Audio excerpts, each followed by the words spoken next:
So hi and hello, welcome to Viyuga. This is Aravind Avinash, right. So ரொம்ப நாளுக்கு அப்புறம் சந்திப்பது ரொம்ப மிக்க மகிழ்ச்சி.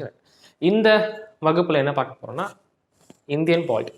இந்தியன் பாலிட்டியில் ஒரு முக்கியமான டாபிக் தான் எடுத்து பார்க்க போகிறோம், அதாவது டைப்ஸ் ஆஃப் பில்ஸ். ஓகேங்களா?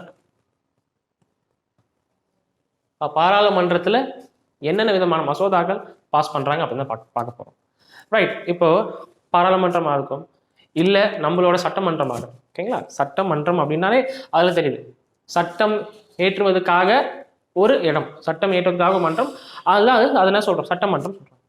அப்போ அதில் அப்போ சட்டம் ஏற்றுவது என்னென்னா பில். அந்த பில்லுன்றதான், அந்த மசோதான்றதான் பின்னாலே என்னவாக ஆகுது, சட்டம் அப்படின்னு ஆகுது. A bill becomes an act. அப்போ பாராளுமன்றத்தில் உள்ள இருக்கும்போது, சட்டமன்றத்தில் உள்ள அது விஷயம் பேசும்போது அதை நம்ம என்ன சொல்கிறோம், பில்லுன்னு சொல்கிறோம்.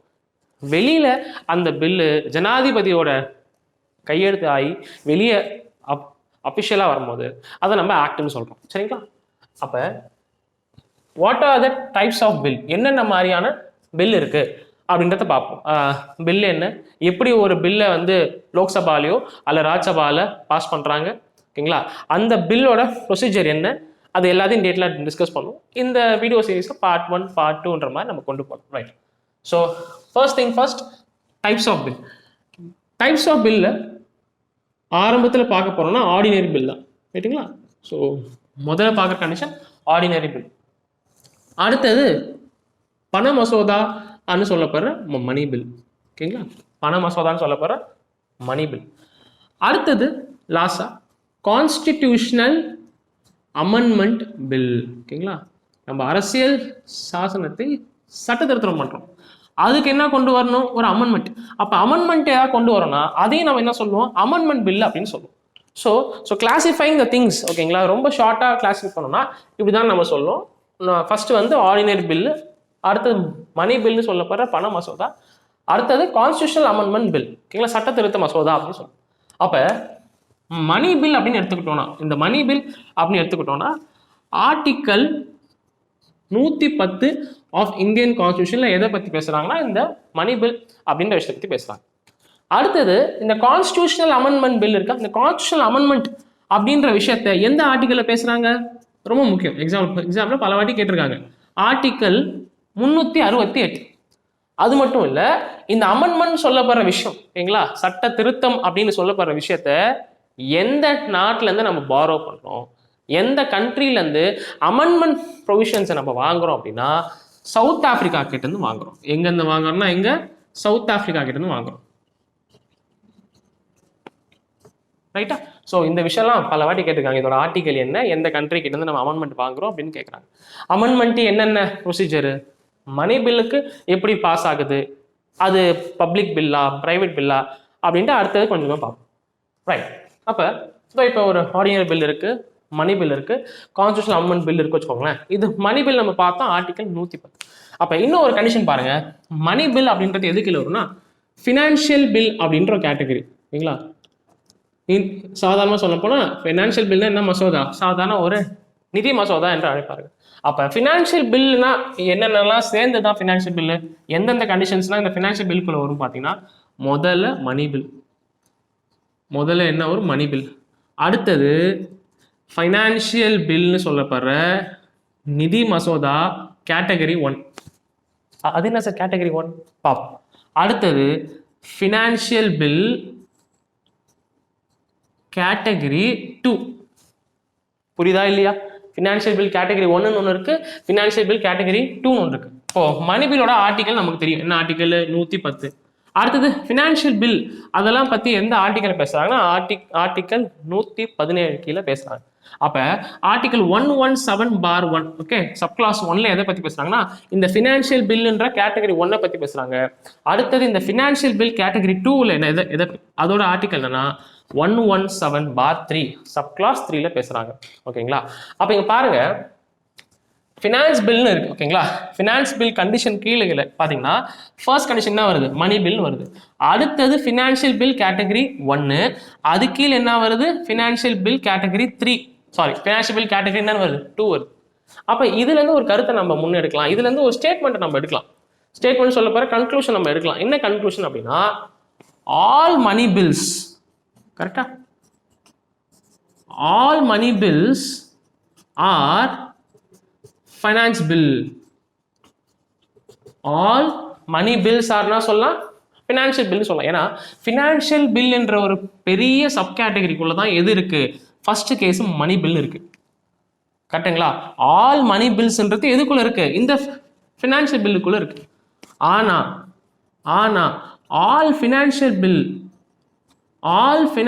Bill are not money bill. இது எக்ஸாம்ல அப்படியே நமக்கு என்ன பண்ணி கொடுப்பாங்கன்னா சேஞ்ச் பண்ணி கொடுப்பாங்க, அப்படியே மாற்றி கொடுப்பாங்க.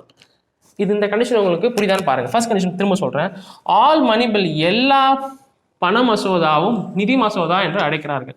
ஏன், இந்த ஃபினான்ஷியல் பில்குள்ளதான் எது வருது, மணி பில் அப்படின்ற கண்டிஷன் வருது. ஆனா இந்த ஃபினான்ஷியல் பில் கேட்டகரி 1 இருக்கு, ஃபினான்ஷியல் பில் கேட்டகரி 2 இருக்கு. இது மட்டும் தான், இது எல்லாம் சேர்ந்து தான் எதுக்குள்ள ஒரு ஃபினான்ஷியல் பில். அப்ப all financial bill are not என்னது, கண்டிப்பா மணி பில் ஆக வாய்ப்பு இல்லை. கரெக்டுங்களா? இந்த நல்லா கவனிங்க, மணி பில் பார்த்தாலே தெரியுது எதுக்குள்ள இருக்கு, இந்த கேட்டகரிக்குள்ள இருக்கு. 1 2 3 சேர்ந்து தான் எதுக்குள்ள இருக்கு, ஃபினான்ஷியல் பில் இருக்கு. ஆனா இந்த எல்லா ஃபினான்ஷியல் பில்லும் மணி பில்லா கிடையாது. இந்த எல்லா ஃபினான்ஷியல் பில்லும் மணி பில் கிடையாது. ஏன்னா இது ஒன்று வேற, புரியுதுங்களா? ஸோ அந்த கண்டிஷன் ரொம்ப முக்கியமானது. எல்லா ஃபினான்ஷியல் பில்லும் என்ன அல்ல, மணி பில் அல்ல அப்படின்ற விஷயத்த ரொம்ப கிளியரா புரிஞ்சுக்கணும். ஆனா மணி பில் ஆனது எதுக்குள்ள வருது, ஃபினான்ஷியல் பில் அப்படின்ற கேட்டகரிக்குள்ள வருது. ஸோ இந்த கான்செப்டை நம்ம ரொம்ப கிளியராகவும் புரிஞ்சுக்கணும். சரிங்களா? இதுதான் வந்து டைப்ஸ் ஆஃப் பில். ஒரு பாராளுமன்றத்தில் என்னென்ன பில்னா இந்த 3 வகைகள். அப்புறம் ஃபினான்ஷியல் பில்குள்ள கண்டிஷன் என்ன, அது என்ன கேட்டகரி 1 கேட்டகரி 2 நம்ம கொஞ்ச நேரத்தை பார்ப்போம். அப்போ இப்போ இது வரைக்கும் இந்த மணி பில் கேட்டகரி பார்த்தோம். ஃபினான்ஷியல் பில்குள்ள தான் என்ன வருது, மணி பில் அப்படின்றது வருது. எல்லா மணி பில்லும் பார்த்தீங்கன்னா ஃபினான்ஷியல் பில். ஆனால் எல்லா ஃபினான்ஷியல் பில்லும் என்ன அல்ல, மணி பில் இல்லை அப்படின்னு பார்த்தோம். ஏன்னா அந்த ஃபினான்ஷியல் பில்குள்ள கேட்டகரி 1 இருக்கு, கேட்டகரி 2 அதெல்லாம் இருக்கு நம்ம பார்த்தோம். ரைட். அடுத்தது பார்த்தீங்கன்னா ஒரு ஆர்டினரி பில் ஆகும். ஏதாச்சும் ஒரு சாதாரண மசோதா எத்தனை ஸ்டேஜ் போகும், ஓகேங்களா? பாராளுமன்றத்துக்குள்ள ஒரு பில்லு பாஸ் ஆகும்னா எத்தனை ஸ்டேஜ் அப்படின்னு கேட்டாங்கன்னா மொத்தம் 5 ஸ்டேஜ், ஓகேங்களா? Very important. இதே எக்ஸாம் என்ன கேட்கலாம், 5 4 அப்படின்னு கேட்கலாம். ஸோ ஞாபகம் வச்சுக்கோங்க, ஒரு ஆர்டினரி பில் ஆனது பாராளுமன்றத்துக்குள்ள போகும்போது அந்த பில் ஆக்ட் ஆகிறதுக்கு எத்தனை ஸ்டேஜ், ஹவு மெனி ஸ்டேஜஸ் அப்படின்னு கேட்டாங்கன்னா மொத்தம் 5 ஸ்டேஜ். அது என்னன்ட்டு பார்ப்போம். சரிங்களா? ஸ்டார்டிங் ஃபர்ஸ்ட் ரீடிங் சொல்லுவாங்க, ஃபர்ஸ்ட் ரீடிங், ஓகேங்களா? அடுத்தது செகண்ட் ரீடிங், செகண்ட் ரீடிங் அது என்ன ரீடிங், அந்த பில்லை பற்றி டிஸ்கஸ் பண்ணுவாங்க இல்லையா, அது பேர் தான் ரீடிங். அடுத்தது தேர்ட் ரீடிங் அல்லது இதுதான் ஃபைனல் ரீடிங், தேர்ட் ரீடிங் அல்லது ஃபைனல் ரீடிங், ரைட்டுங்களா? அடுத்தது பில் இந்த செகண்ட் ஹவுஸ், ஓகேங்களா?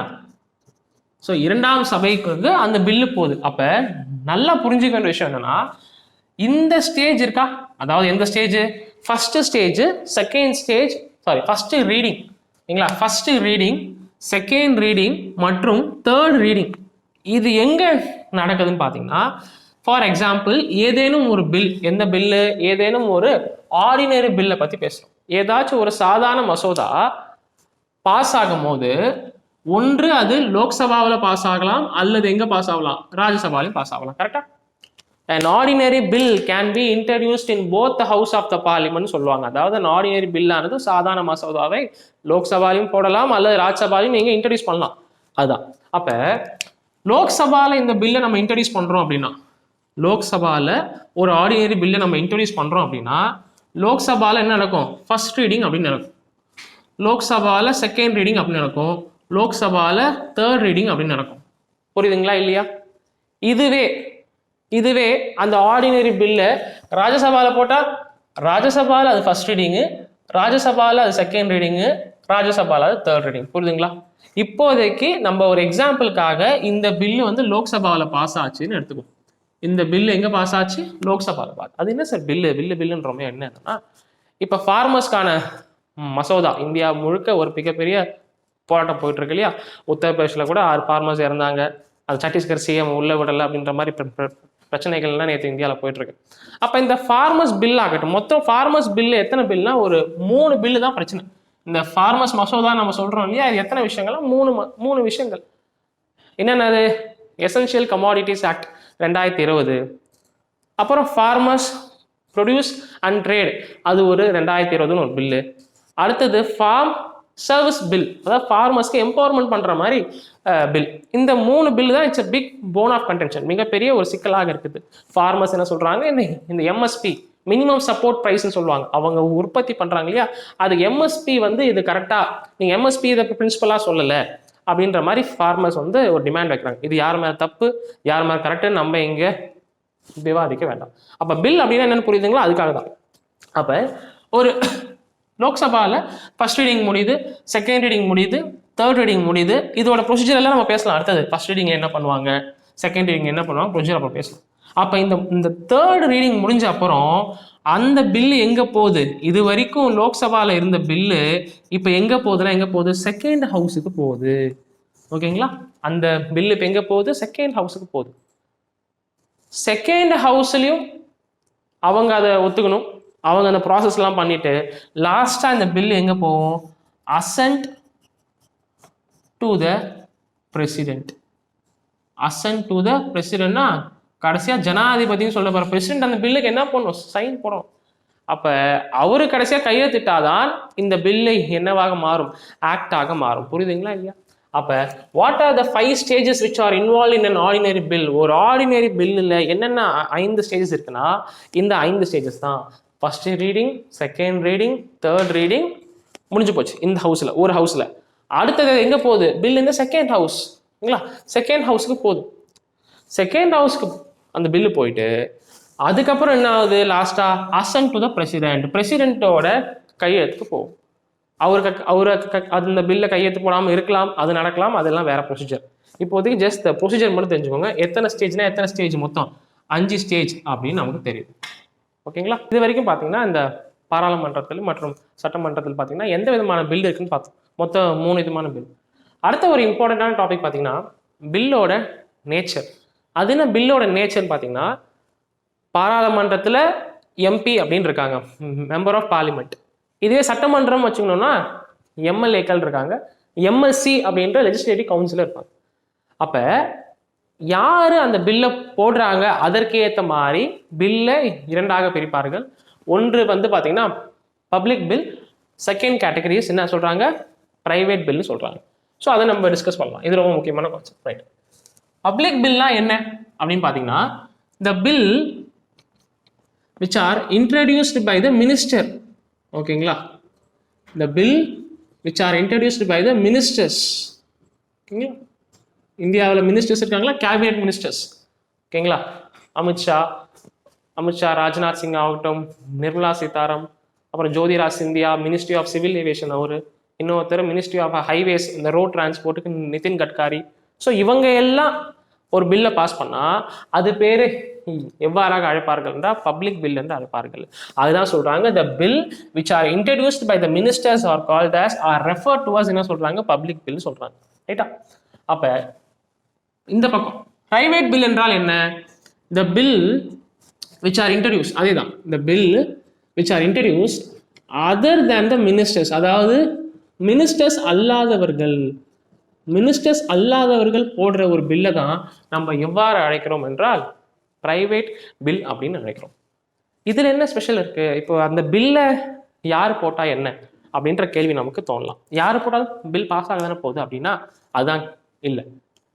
ஒரு முக்கியமான விஷயம் ஜஸ்ட் கவனிச்சுக்கோங்க. இப்போதைக்கு இந்தியாவில் ஆட்சியில் யார் இருக்காங்க? நம்ம என்டிஏன்னு தெரியும். இந்தியாவில் ஆட்சி செய்பவர்கள் யார் என்றால் என்டிஏ, அதாவது நேஷனல் டெமோக்ராட்டிக் அலையன்ஸ், அதாவது பிஜேபி மற்றும் அதை சார்ந்த கூட்டணிகள் தான் இப்போதைக்கு ஆட்சியில் இருக்காங்க இல்லையா, இவங்க தான் என்டிஏ. இப்போ நான் ஒரு நார்மலான எம்பி, நான் வந்து ஒரு மினிஸ்டர் இல்லை. இப்போ ஐ எம் பிலாங்கிங் டு பிஜேபின்ற கட்சியில் இருந்து இப்போ நான் ஒரு நார்மலான எம்பியாக இருக்கேன். எனக்கு இன்னும் மினிஸ்டர் பதவி தரல அப்படின்னா எனக்கு ஏதாச்சும் ஒரு ஐடியா வருது. எனக்கு வந்து இப்போ ஃபார் எக்ஸாம்பிள் இப்போ ஜிஎஸ்டி கவுன்சில் கூட்டினாங்க இல்லையா, 45வது ஜிஎஸ்டி கவுன்சில் கூட்டினாங்க. அதில் ஒரு முக்கியமான விஷயம் என்னன்னா ஜோலக்சன்மா என்றப்படும் ஒரு ட்ரக். சரிங்களா? ஸோ இந்தியாவில் ஜோலக்சன்மா அப்படின்னு ஒரு ட்ரக் இருக்கு. இந்த ட்ரக் பார்த்தீங்கன்னா இது ஒரு ஷார்ட் மாதிரி ஒரு சின்ன ஒரு வயல்னா நமக்கு வேக்சின் போட்டாங்க இல்லையா, கோவேக்சின் மற்றும் கோவிஷீல்டு, அந்த மாதிரி சாதா மருந்து. இந்த மருந்தோட விலை எவ்வளோன்னு பார்த்தீங்கன்னா 16 crores. இந்த மருந்தோட விலை எவ்வளோனா 16 crores. உலகத்திலேயே மிக அதிக விலை கொண்ட ஒரு மருந்துனா இந்த ஜோலக்ஸென்மா என்னப்படும் அந்த இன்ஜெக்ஷன், அந்த வயல். இப்போ நான் ஏதாச்சும் பில்லு கொண்டு வரேன் என்னன்னா, இந்த மாதிரி ஜெனரிக் மெடிசன் இந்தியாவில் அதிகமாக தயாரிக்கணும். அது பண்ணுறதுனால இந்த மாதிரி ஜோலக்ஸென்மா என்றப்படும் இந்த மாதிரி ட்ரக்ஸ் இருக்கு இல்லையா, இதெல்லாம் அவாய்ட் பண்ண நம்மளா உற்பத்தி பண்ணணும். அதுக்கேற்ற மாதிரி பில்லுன்னா ஏதாச்சும் கொண்டு வர வச்சுக்கோங்க. அந்த மாதிரி ஐடியா கொண்டு ஏதாவது பில் கொண்டு வர அப்படின்னா, நான் ஒரு நார்மலான ஒரு எம்பி, நான் என்ன கிடையாது, மினிஸ்டர் கிடையாது, நான் ஆளுங்கட்சியில் சேர்ந்தாலும் என்னோட பார்ட்டி ஹெட் என்ன சொல்லுவாங்க, நீங்கள் இந்த பில்லை பாஸ் பண்ணாதீங்க, நீங்கள் பாஸ் பண்ணால் இந்த பில்லு எப்படி இருக்கும், ப்ரைவேட் பில்லாக இருக்கும். நீங்கள் ஜெனரிக் ட்ரக்ஸ் கொண்டு வர போகிறீங்க, ஜெனரிக் ட்ரக்ஸ் சேர்த்த மாதிரி பில் ஏதாவது கொண்டு வர தானே போகிறீங்க. அப்போ நம்ம மினிஸ்ட்ரி ஆஃப் ஹெல்த் கிட்ட கொடுங்க, புரியுங்களா, சுகாதாரத்துறை அமைச்சர்கிட்ட கொடுங்கன்னு சொல்லுவாங்க. அப்போ சுகாதாரத்துறை அமைச்சர் இந்த பில்லை பாஸ் பண்ணுவார். அப்போ அந்த பில் என்னவா இருக்கும்னா, என்ன பில்லாக இருக்கும், பப்ளிக் பில்லாக இருக்கும். புரியுதுங்களா? பாராளுமன்றத்தில் பாஸ் பண்ணுற முக்காவாசி பில்லு எந்த பில்லாக இருக்கும்னா, என்ன பில்லு, ஜஸ்ட் பப்ளிக் பில்லாக தான் இருக்கும். அப்போ so bill introduce by the minister, அதான் பார்த்துட்டு இருக்கோம். அது மட்டும் இல்லை, இந்த ஜோலக்ஸென்மா அப்படின்ற ஒரு வயல் பார்த்தோம். இது வந்து இந்த மஸ்குலர் ஆட்ரோபி டிசீஸ்க்கு இதை யூஸ் பண்ணுறாங்க. இதோட விலை 16 crores. அப்போ நான் இதோட விலை கம்மியாக இந்தியாவில் உற்பத்தி பண்ணுற மாதிரி ஒரு பில்லு கொண்டு வரேன், இந்தியா உற்பத்தி பண்ணுற மாதிரி, அதுக்கு சில மெஷர்ஸ்லாம் பண்ணால் நம்மளும் இந்த மாதிரி பண்ணலாம், நம்மளும் இந்த மாதிரி ட்ரக்ஸ் ரிலீஸ் பண்ணலாம் அப்படின்னு சொல்லி பில்லை கொண்டு வரேன் அப்படின்னா, அந்த நார்மல் எம்பி பாஸ் பண்ண வேணான்னு சொல்லுவாங்க. இந்த பில்லை யார்கிட்ட கொடுப்பாங்க, அப்போ இருக்கிற சுகாதார அமைச்சர், அவர் பாஸ் பண்ணுன்னு சொல்லுவாங்க. அப்போ ஒரு பப்ளிக் பில் அப்படின்னாலே இட் ரிஃப்ளெக்ட்ஸ் என்னது, ஒரு பப்ளிக் பில்னாலே எதை குறிக்குதுன்னா the policies of the government. ஓகேங்களா, the policies of the ruling government. ஆளுங்கட்சி என்ன கொண்டு வரணும்னு நினைக்கிறாங்க, ஆளுங்கட்சி அவங்களோட பாலிசி, அவங்களோட கவர்னன்ஸ் சார்ந்த விஷயம் தான் எதில் எடுத்துன்னு வருவாங்க, இந்த பப்ளிக் பில்ல கொண்டு வருவாங்க. அப்போ இந்த பக்கம் தட் இஸ் த என்ன bill, private bill. Private bill ஜென்ரலாக கொண்டு வரது யாராக இருப்பாங்க, புரியுதுங்களா, ஆளுங்கட்சி சார்ந்தவங்க எல்லாருமே. யாருக்கு ஐடியா வந்தாலும் அதை மினிஸ்டர்கிட்ட கொடுத்து மினிஸ்டர் தான் போட வைப்பாங்க. அப்போ அது கண்டிப்பாக மினிஸ்டர் தான் போட்டால் அந்த பில் என்னவாக மாறிவிடும், பப்ளிக் பில்லாக மாறும். அதுவே பிரைவேட் பில் அப்போ ஜென்ரலாக யார் போடுவாங்க, it reflects the policies of the opposition இருக்கு இல்லைங்களா, ஓகே, எதிர்கட்சி, அவங்க போட. எதிர்கட்சியில் கண்டிப்பாக யாரும் மினிஸ்டர் அப்படின்னு இருக்க மாட்டாங்க. எதிர்கட்சின்னும் போது எப்படி அங்கே மினிஸ்டர் இருப்பாங்க. அப்போ எதிர்கட்சியிலேருந்து ஒரு ஆள் போடுறாங்க. இப்போ ராகுல் காந்தி போடுறாரு வச்சுக்கோங்களேன். ராகுல் காந்தி ஏதாச்சும் ஒரு பில் கொண்டு வராருன்னா அந்த பில் எப்படி சொல்லுவாங்க, தட் இஸ் த பிரைவேட் பில்னு சொல்லுவாங்க. புரியுதுங்க இல்லையா? இங்கே இருக்கிற அமைச்சர்கள், பிஜேபி இருக்கிற அமைச்சர்கள் எல்லாமே ஒரு பில் பாஸ் பண்ணுறாங்கன்னா, ஒரு பில்லை மோஷனில் எடுத்துகிட்டு வந்து பாஸ் பண்ணுறாங்கன்னா, அது பேர் என்ன பில்லு, பப்ளிக் பில்ன்ற மாதிரி. அப்போ it reflects the policies of the opposition. ஏதாச்சும் ஒரு முக்கியமான பப்ளிக் மேட்டர்னா என்னன்னா, ஆளுங்கட்சி அந்த விஷயத்தை எடுத்து பேசணும், ஆளுங்கட்சி இதுக்கான பில்லு கொண்டு வரணும். அவங்க கொண்டு வர மாட்டாங்க சில காரணத்தினால. அதனால எதிர்கட்சி நாங்க இதை கொண்டு வரோம்னு சொல்லிட்டு இந்த பில்லை பாஸ் பண்ணலாம். இதுதான் என்ன பில், பிரைவேட் பில், வேற ஒன்றும் இல்லை. அடுத்தது பாருங்க, ஒரு பப்ளிக் பில் ஆகட்டும் பிரைவேட் பில் ஆகட்டும் நீங்க பாஸ் பண்ணணும் அப்படின்னா யாரோட பெர்மிஷன் நமக்கு வேணும், ஒரு பாராளுமன்றத்தில் யார் பெர்மிஷன் வேணும், லோக்சபா என்றால் ஸ்பீக்கர் பெர்மிஷன் வேணும், ராஜ்யசபா என்றால் சேர்மன் பெர்மிஷன் வரும். அப்ப பப்ளிக் பில் பாஸ் பண்ண வேணும் என்றால் யூ நீட்ஸ் என்னது, பெர்மிஷன் சொல்லிடும். என்ன நமக்கு வேணும், பெர்மிஷன் தேவை. இந்த பெர்மிஷன் எத்தனை நாள் முன்னாடி நீங்க இன்ஃபார்ம் பண்ணணும்னா 7 டேஸ்க்கு முன்னாடி சொன்னா போதும். புரியுதுங்களா? ஜஸ்ட் 7 நாளுக்கு முன்னாடி இந்த பில்லை அந்த அமைச்சர் பாஸ் பண்ண போறாருன்னு அவர் போய் என்ன பண்ணா போதும், சொன்னா போதும். அதுவே ஒரு எந்த பில்லு, பிரைவேட் பில் என்றால் பெர்மிஷன் பார்த்தீங்கன்னா 30 நாட்களுக்கு முன்னாடி சொன்னாலே ஆகணும். புரியுதுங்களா? ஸோ இங்கேயே பாருங்க, ஒரு பப்ளிக் பில்லுக்கும் பிரைவேட் பில்லுக்கும் பயங்கர ஒரு ஏற்றத்தாழ்வு இருக்கு. கரெக்டுங்களா? பப்ளிக் பில்னா 7 நாள் முடி பெர்மிஷன் வாங்கினா போதும். ஆனால் இதுவே ஒரு பிரைவேட் பில்னா எத்தனது, 30 நாள் முடி. அடுத்தது பாருங்க, ஒரு முக்கியமான கண்டிஷன். ஸோ இதுலேருந்தே தெரியுது எந்த பில் அதிகமாக பாஸ் ஆகக்கூடிய சான்ஸ் இருக்கு. Which bill has a greater chance of approval. எந்த பில் அதிகமாக சான்ஸ் ஆஃப் அப்ரூவல்னா எந்த பில் தான் இருக்கு, பப்ளிக் பில்லுக்கு தான் அதிக சான்ஸ் இருக்கு அப்ரூவ் ஆகுது. இந்தியாவில் பாஸ் பண்ணுற 98% பில் எந்த பில்னு பார்த்தீங்கன்னா பப்ளிக் பில்ல தான் இருக்கும். இது வரைக்கும் வெறுமனே 14 பில்லு தான் என்ன பண்ணியிருக்காங்களாம், இந்த ப்ரைவேட் பில்லாக வந்திருக்காங்க. ஏன்னா ப்ரைவேட் பில்லாக வரதுக்குன்னா அவ்வளோ ரொம்ப சான்ஸ் கம்மி. அது ஏன் கம்மின்றதை பேசலாம். அப்போ இந்த பில் இருக்கு இல்லையா, இந்த bill private bill, it has a lesser chance of approval. அந்த அளவுக்கு இந்த பில் என்ன ஆகாது, அப்ரூவே ஆகாது. ஏன்னா அவங்க ஆல்மோஸ்ட் பிரைவேட் பில்னாலே யார், எதிர்கட்சி கிட்ட என்ன இல்லை, எதிர்கட்சிக்கிட்ட ஸ்ட்ரென்த் இல்லை. ஸ்ட்ரென்த் இல்லாத காரணத்தினால் ஓகேங்களா, ஆளுங்கட்சிக்கிட்ட தான் மெஜாரிட்டி இருக்கு, அதனால தான் அவங்க ஆட்சி செய்கிறார்கள். அப்போ எதிர்கட்சி என்றால் அவங்க கிட்ட ஸ்ட்ரென்த் இருக்காது. ஸ்ட்ரென்த் இல்லாத காரணத்தினால் அவங்களால என்ன பண்ண முடியல, அந்த பில்லை பாஸ் பண்ண முடியல. அப்படி சில பில்லு வந்து பாஸ் ஆகியிருக்கு. மொத்தம் ஒரு 5 பில்லு பாஸ் ஆயிருக்குன்னு சொல்றாங்க. இது வரைக்கும் என்ன பில்லு, இது வரைக்கும் பிரைவேட் பில் மொத்தமாகவே ஒரு 5 பில் தான் பாஸ் ஆயிருக்கு. இல்லை கடைசியா எப்போ பாஸ் ஆச்சுன்னா 1970 1970 தான் கடைசியாக ஒரு பாஸ் ஆச்சுன்னு சொல்றாங்க. 70 பீரியட், அந்த 70s காலகட்டத்தில் தான் கடைசியாக ஒரு எந்த பில் பாஸ் ஆயிருக்கான், ஒரு பிரைவேட் பில் பாஸ் ஆகியிருக்கு அப்படின்னு சொல்றாங்க. அது மட்டும் இல்லை, அடுத்த முக்கியமான பாயிண்ட் கவனிங்க. ஒரு பப்ளிக் பில்லானது பாஸ் ஆகவில்லை என்றால், மினிஸ்டரு பில்லை போடுறாரு, மினிஸ்டரு அந்த பில்லை போட்டு அந்த பில்லு பாஸ் ஆகலை, அந்த பில்லு பாஸ் பண்ண முடியல அப்படின்னா என்ன அர்த்தம்? ஆளுங்கட்சி கிட்ட மெஜாரிட்டி இல்லைன்னு அர்த்தம். கரெக்டா? ஒரு பப்ளிக் பில்ல பப்ளிக் பில்னாலே மினிஸ்டர் போடுறாரு இல்லையா, ஆளுங்கட்சி போடுறாங்க, அதாவது மினிஸ்டர் போடுறாரு. மினிஸ்டர் அந்த பில்லை பாஸ் பண்ணும் போது அந்த பில்லுக்கு ஸ்ட்ரென்த் கிடைக்கல, அந்த பில்லை பாஸ் பண்ண முடியல, என்ன அர்த்தம்னா மெஜாரிட்டி இல்லை என்று அர்த்தம். மெஜாரிட்டி இல்லைன்னா என்ன பண்ணணும்? தே நீட் டு ரிசைன் பண்ணி ஆகணும். இந்த கேபினெட்டே என்ன பண்ணி ஆகணும்? ரிசைன் பண்ணி ஆகணும். வெரி வெரி இம்பார்ட்டன்ட், ரொம்ப முக்கியம். சரிங்களா? பப்ளிக் பில் பாஸ் பண்ணல இல்லைன்றா அந்த அமைச்சர் மட்டும் இல்லை, என்டையர் கேபினெட்டே என்ன இல்லை, என்டையர் கேபினெட் கிட்ட என்ன இல்லைன்னு பண்ணோம், என்டையர் கேபினெட் கிட்ட ஸ்ட்ரென்த் இல்லைன்னு சொல்லிட்டு அவங்க ரிசைன் பண்ணி ஆகும். இதுவே ஒரு பிரைவேட் பில், ஏதாச்சும் என்ன பில்லு, பிரைவேட் பில். இப்போ நான் ஒரு சாதாரண ஆள், எதிர்கட்சியில் இருக்கிறேன், எதிர்கட்சியிலேருந்து வந்து நான் ஒரு எம்பியா இருக்கேன், நான் ஒரு பில்லு பாஸ் பண்ணுறேன், என் பில்லு பாஸ் ஆகலைன்னா பிரச்சனையே இல்லை. புரியுதுங்களா? ஒரு பிரைவேட் மெம்பர், அதாவது மினிஸ்டர் அல்லாதவர் ஒரு பில்லை பாஸ் பண்ணுறாரு, அந்த பில்லை பாஸ் பண்ணணும்னு நினைக்கிறாரு, பில்லு பாஸ் ஆகவில்லை, பில்லு பாஸ் ஆகலை அப்படின்னா பிரச்சனையே இல்லை. யாருக்கும் பிரச்சனை இல்லை. அந்த ஆளே என்ன பண்ண தேவையில்லை, ரிசைன் பண்ண தேவையில்லை. புரியுதுங்களா? அங்க ரிசைன் யாருமே பண்ணணும்னு அவசியம் இல்லை. அந்த ரிசைன் என்ன பண்ண அவசியம் இல்லை, யாருமே பண்ண அவசியம் இல்லை. புரியுதுங்களா? இல்லை, இதுதான்ப்பா ரொம்ப ஒரு இம்பார்ட்டன்டான கிளாசிஃபிகேஷன் எதுக்கும் பப்ளிக் பில்லுக்கும் பிரைவேட் பில்லுக்கும். அதே மாதிரி இன்னொரு முக்கியமான விஷயம், ஒரு பப்ளிக் பில் அப்படின்னா அதோட டிஸ்கஷன் உங்களுக்கு தெரியும். காலையில் 10 மணிக்கு பாராளுமன்றம் கூடும், 10லேருந்து மதியம் 12 மணி இருக்கும், அடுத்த 2லேருந்து 6 மணி இருக்கும். டிஸ்கஷன் எல்லா நாளுமே நடக்கும்.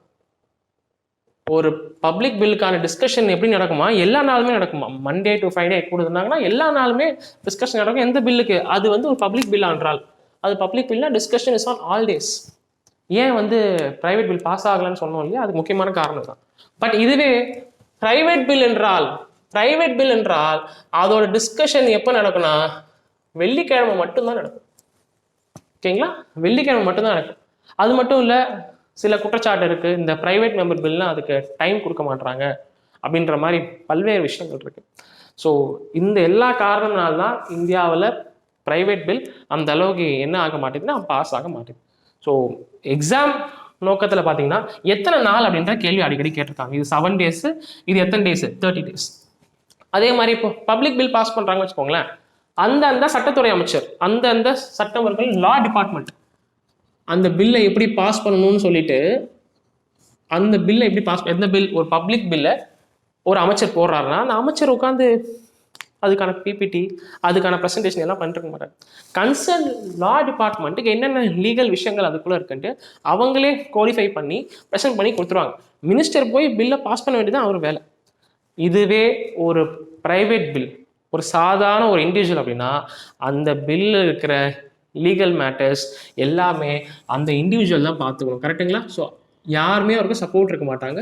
ஸோ அவரே அந்த பில்லுக்கான கோடிஃபிகேஷன், ப்ரெசன்டேஷன், அந்த பில்லை இன்டெப்த்து படித்து அவரே அந்த பில்லை போடுற மாதிரி இருக்கும். ஸோ இதுதான் கிளாசிக் டிஃப்ரென்ஸ் பிட்வீன் என்னது பப்ளிக் பில்லுக்கும் ப்ரைவேட் பில்லுக்குமான.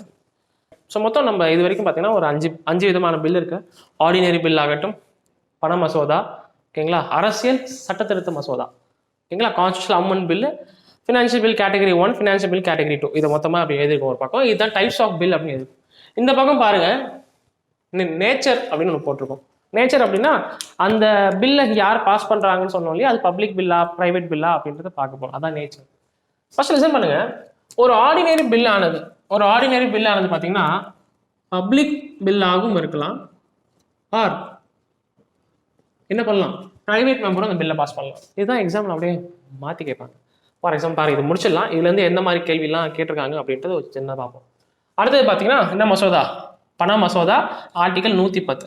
பண மசோதா எப்பயுமே யார் மட்டும்தான் அந்த பில் எப்படி இருக்கும், பப்ளிக் மெம்பர் தான் பாஸ் பண்ண முடியும். அப்போ அது எந்த பில்லாக தான் இருக்கும், பப்ளிக் பில்லாக தான் இருக்கும். அடுத்தது கான்ஸ்டியூஷனல் அமெண்ட்மெண்ட் பில்லு, அதுவும் பார்த்தீங்கன்னா பப்ளிக்காகவும் இருக்கலாம், பிரைவேட் மெம்பராகவும் இருக்கலாம். அதாவது பப்ளிக் பில்லாகவும் இருக்கலாம், அடுத்து என்ன இருக்கலாம், பிரைவேட் மெம்பராகவும் இருக்கலாம், பிரைவேட் பில்லாகவும் இருக்கலாம். அடுத்தது ஃபினான்ஷியல் பில் கேட்டகரி 1 ஆர்டிகல் 117 விதியில் 1ல் வரும். ஃபினான்ஷியல் பில் பார்த்தீங்கன்னா அது வெறுமனே பப்ளிக் பில்லாக தான் பாஸ் பண்ண முடியும். ஓகேங்களா, ஃபினான்ஷியல் பில் கேட்டகரி 1க்கும் 2க்கும் கன்ஃபியூஸ் ஆகும். அது நம்ம டீட்டெயிலாக எடுத்து பார்ப்போம். அடுத்த பார்ட் 2 பார்ட் 3ல ஃபினான்ஷியல் பில் கேட்டகரி 1க்கும் 2க்கும் டிஃப்ரென்ஸ்லாம் பார்க்கலாம். அடுத்தது ஃபினான்ஷியல் பில் கேட்டகரி 2 பார்த்தீங்கன்னா அது என்ன ஆகிடும்னா பப்ளிக் பில்லாகவும் இருக்கலாம் அல்லது ப்ரைவேட் பில்லாகவும் இருக்கலாம். அப்போ இந்த டேபிள்லேருந்தே நமக்கு என்ன தெரிய வருது அப்படின்னா மணி பில், ஓகேங்களா, மணி பில் மற்றும் ஃபினான்ஷியல் பில் கேட்டகரி 1 இருக்கு இல்லையா, மணி பில் மற்றும் ஃபினான்ஷியல் பில் கேட்டகரி 1 இது வெறுமனே மினிஸ்டர்ஸ் மட்டும்தான் பாஸ் பண்ண முடியும். கரெக்டாக, வெறுமனே மினிஸ்டர்ஸ் பாஸ் பண்ணுற பில் தான் எந்த பில் சொல்கிறோம், பப்ளிக் பில்.